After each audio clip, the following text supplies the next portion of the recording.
Bien, bonjour à toutes et à tous. Je vais vous faire là une introduction à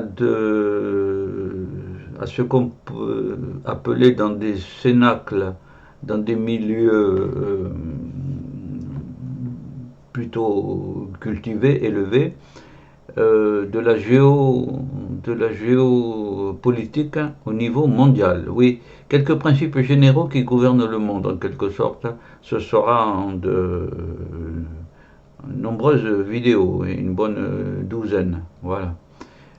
Évidemment, je n'ai retenu que ce qu'il y a de plus intéressant.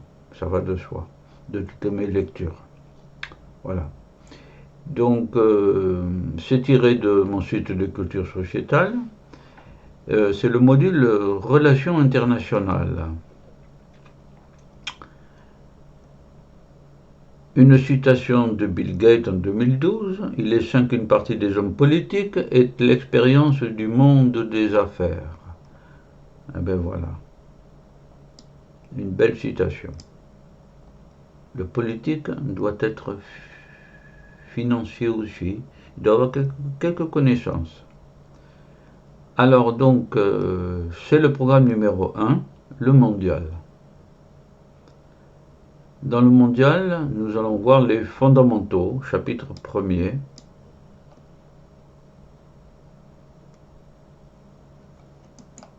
Il y a bien d'autres subdivisions, bien sûr. Une petite citation que j'extrais de l'immense base lue. Depuis 2005 déjà, la Chine et l'Inde produisent plus d'ingénieurs, plus d'informaticiens, plus d'universitaires que l'Europe et l'Amérique réunies. Il faut le savoir ça. La Chine et l'Inde. Dans les fondamentaux, on va avoir un point d'histoire, puis le capitalisme et l'économie, puis le vieillissement, puis d'autres questions. Dans la section histoire, il y aura le discours de Victor Hugo, que j'ai placé en premier lieu, une bibliographie et quelques idées. Dans l'histoire, on verra le discours de Victor Hugo. On verra le contexte, 1849, le bien des peuples, la vraie politique, misère et révolution, le commerce et les idées, le 19e siècle, la plus grande page de l'histoire, etc., etc. Et on va passer ça en revue. On verra donc après les bibliographies que vous pouvez utiliser et explorer, et quelques idées de Karl Polanyi et de Joseph Stiglitz, prix Nobel d'économie 2001. Discours de Victor Hugo. Le contexte. Le 21 août 1849, Victor Hugo, député, fait un discours au Congrès des Amis de la Paix universelle. C'est beau ça, les Amis de la Paix universelle à Paris.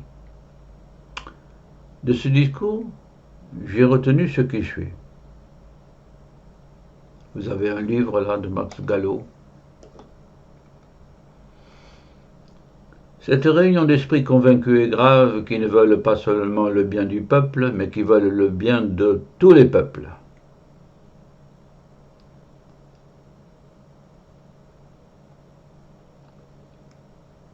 Voilà, le bien de tous les peuples. C'est original. Ensuite, la politique vraie, faire reconnaître toutes les nationalités, restaurer l'unité historique des peuples, c'est un vaste programme ça, la paix, la justice, etc. La vraie politique, parce qu'il y a une fausse politique. L'unité des peuples, quoi. Puisque c'est le Congrès des Amis de la Paix universelle, 1849, ça suit 1848, la Seconde République. Il ne faut pas l'oublier, le printemps des peuples. Voilà. Si j'avais su ce qui allait se passer, la guerre de 1871, celle de 14, celle de 39, Bon. Sur le thème de la misère, savez-vous ce qui s'évanouirait avec la misère? Les révolutions. Oui, la face du monde serait changée. Oui. Extinction de la misère au dedans, extinction de la guerre au dehors. Très belles idées. J'ai placé l'abbé Pierre, qui lui s'est battu contre la misère.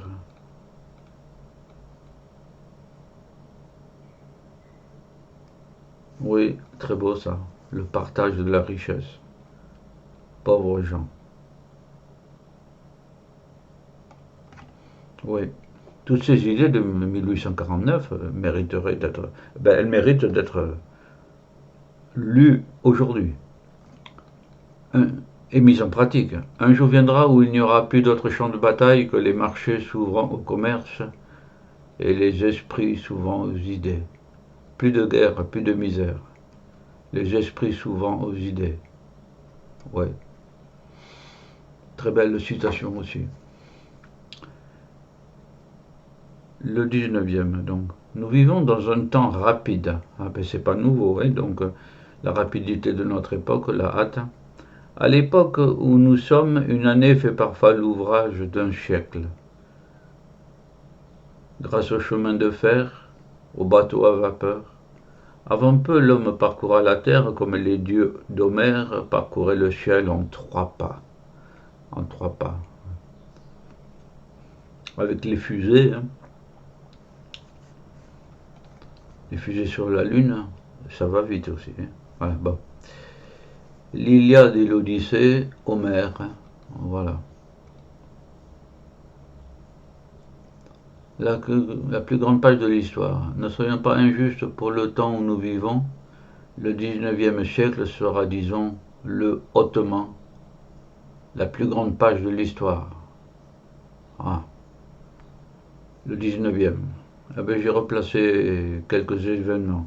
Napoléon Ier, la révolution de 1830, dite de juillet, les 3 journées de fin juillet. 1848, le printemps des peuples. Napoléon III.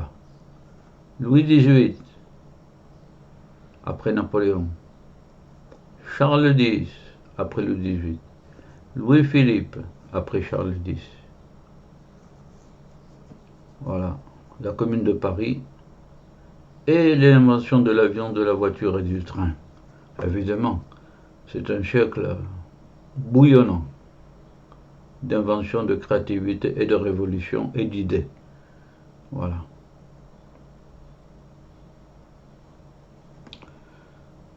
Sur le thème de la littérature, domination des langues les plus littéraires, c'est-à-dire les plus humaines. Oui, la littérature parle de l'homme, en effet. Je suis riche de mes lectures. Heureux celui qui a la passion de lire et de découvrir, donc. J'ai retenu comme expression la civilisation en travail. Oui. L'occidentalisation de l'humanité. Sur ce thème-là, l'humanité tout entière est entrée dans la civilisation occidentale. Ou en 1849, oui, et pendant très longtemps encore. Voilà. La Chine. Et la Chine aujourd'hui, ben, le costume cravate, voilà, ouais. Évidemment, ça c'est la modernité chinoise actuelle. Ils ont abandonné les tenues anciennes traditionnelles. Il y a une occidentalisation aussi, bien sûr. C'est un peu dommage. La biodiversité humaine mérite d'être encouragée aussi. La noble Hongrie. J'ai trouvé cette expression dans Victor Hugo, la noble Hongrie. Je n'ai pas suffisamment de connaissances pour vous expliquer ça. Voilà. Voilà. Bon. Sur le thème des guerres, on a vu les guerres qui ne venaient pas. Et l'on n'a pas vu les révolutions qui arrivaient. Ah, une révolution, évidemment, ça surprend toujours. Ça commence par une révolte, et puis ça se transforme petit à petit en révolution. Victor Hugo, dans son discours, parle de 120 milliards de francs. C'est une énorme somme dépensée en 32 ans pour prévenir la guerre. Beaucoup d'argent pour prévenir la guerre. Si tu veux la guerre, si tu veux la paix, prépare la guerre. Si vis pacem parabellum, disaient les Romains déjà. Si tu veux la paix, prépare la guerre. L'Angleterre a fait le premier pas, la France le second. Dans notre vieille Europe, l'Angleterre a fait le premier pas. Et par son exemple séculaire, elle a dit au peuple, vous êtes libres. La France a fait le second pas. Et elle a dit au peuple, vous êtes souverain. Très belle citation. L'Angleterre a apporté la liberté. Et la France a dit au peuple, vous êtes souverain. J'ai trouvé cette image d'Édouard VII, le plus français des rois anglais. Bon, oui. Et ça ne manque pas de documentation sur ce vaste sujet de l'Angleterre et de la France. Nous passons à la bibliographie, sur le mondialisme. Daniel Cohen, Richesse du monde, pauvreté des nations. Homo, prophète égaré des temps nouveaux, Albert Michel. Albert Cohen est une référence éternelle. Il n'y a pas que lui, ça va de soi. Bon. Christ Armand, Histoire populaire de l'humanité. Que d'idées, que d'idées, que d'idées. Capitalisme, Michel Béot, Histoire du capitalisme. Il y a d'autres livres encore. Fernand Braudel, La Méditerranée et le monde méditerranéen. L'histoire, là. Voilà. L'identité de la France. Fernand Braudel.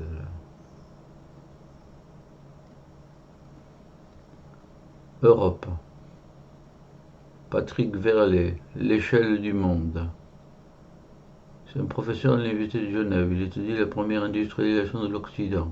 L'industrialisation, donc la révolution industrielle. Patrick Verlet.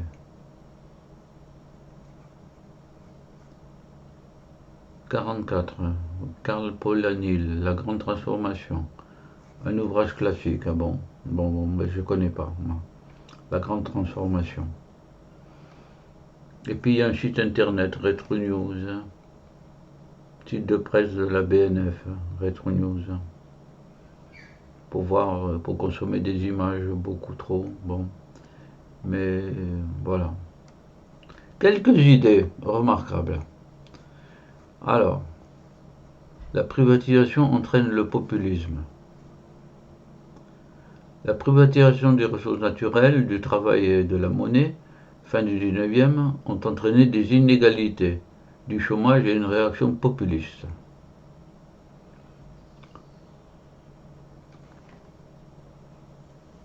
La privatisation, donc, entraîne le populisme par l'appropriation privée. Qu'il y a appropriation dit privation des autres. Joseph Stiglitz, prix Nobel d'économie 2001. On peut réduire les dépenses militaires, augmenter les impôts les plus riches.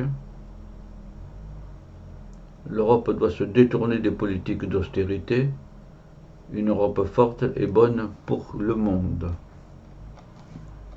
Gaël Giraud, jésuite, ancien chef de l'Agence française de développement. Oui. Eh bien, nous en avons fini avec l'histoire. Nous verrons le deuxième point dans une autre vidéo, le capitalisme et la démocratie. Voilà. Eh bien, faites votre profit de toutes ces idées. C'est très riche, hein, voilà. Mais Victor Hugo est magnifique, évidemment, en 1849. Et vous allez voir, ça continue, le bouillonnement des idées. Au revoir à tous et à toutes. Bonne continuation pour vous.